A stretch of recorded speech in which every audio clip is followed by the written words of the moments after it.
Hello and welcome back to Historical Accounts, and today we are going to be looking at the museum ship.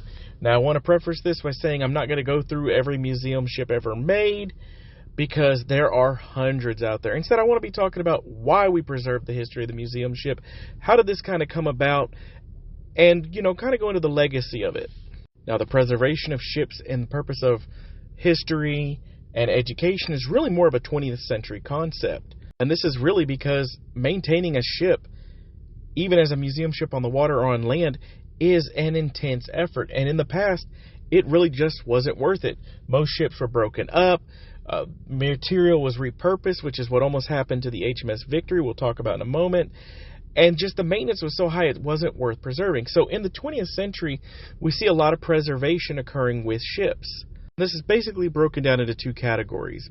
One is going to be shipwrecks, ancient ships, things like that, that have been found and preserved, like the Khufu ship from ancient Egypt, which is actually over 3,000 years old, or the Swedish warship, the Vasa, which sank on its maiden voyage in the 1600s and was salvaged in the 1960s and preserved almost entirely intact. And the other type of museum ship is the preserved ship from history. Now this can be ships like the USS Constitution and the HMS Victory, which had long, lustrous careers and were basically preserved because there was a public outcry to preserve these ships. Now one of the best examples I can give you of this is the HMS Victory, who had a long, illustrious career, but in the 1800s it was just deemed worthless. And the British Navy were all set to destroy it and reuse its timbers, but the public wouldn't allow this, so they actually repurposed it as a tender and later to be used as a training vessel and things like that.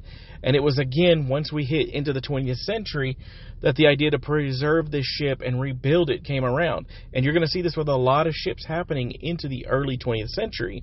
And ships made of iron and steel presented a whole new issue. Look at the Japanese battleship Mikasa, which was saved by the Washington Naval Treaty of 1922, which was actually supposed to destroy it. But during the process of negotiations, the Japanese asked that this ship be saved as a museum, and they were allowed to do it, but basically they removed every piece of this. All the barrels are replicas on it now. Every gun is a replica, and the ship was encased in concrete so it could be never used as a warship ever again. And right after this, it's going to be neglected because the Japanese are going to start focusing on their Pacific campaigns in the lead up to World War II, and they're not going to care about it. And the ship is basically almost scrapped because of that. And it's kind of be part of this trend that we're going to see with these ships trying to be preserved and people not knowing how to properly maintain them, not because they don't care about the ships, but these ships are no longer active. They're just sitting. And with ships sitting for a long period of time, they start developing new issues. Take, for instance, one of my personal favorite museum ships that I grew up right by, the Battleship Texas. When the Battleship Texas was moved to its berth near the San Jacinto Monument in the Houston Ship Channel, this was a first of its kind. No ship of this size had ever been attempted to be preserved as a museum ship. And they just really didn't know what to do with it.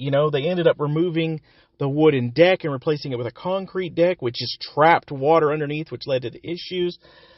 All the problems of this ship led to her dry docking in 1988, which they did their best. There's no denying that. They just didn't have the right preparations for the ship at the time. And this, of course, led to its most recent dry docking, which was a much more intensive dry docking.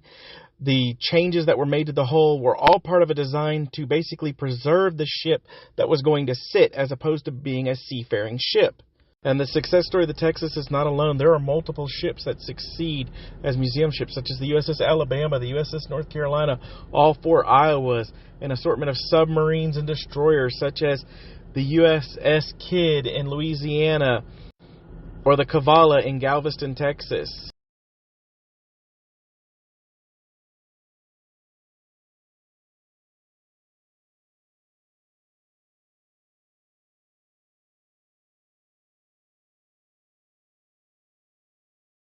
And sadly, this is not an isolated incident. There are dozens and dozens of these ships around the world that are slowly deteriorating and basically dying, not for a lack of effort, but because it is incredibly hard to preserve and keep a museum ship. But there you have it, just a quick look at what is a museum ship. If you really want to get involved, find a local organization. They are all over the United States and the world. They are on every continent except for Antarctica. Go find one, volunteer, help provide funding, do what you can to help preserve these pieces of history, because sadly many of these are the only example we have left in the world, and once they're gone, that's it. They're done for. There is no more building another one of these.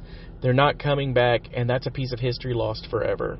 But that's it for today. I thank you for joining me, and I will do more museum ships in the future. So thank you.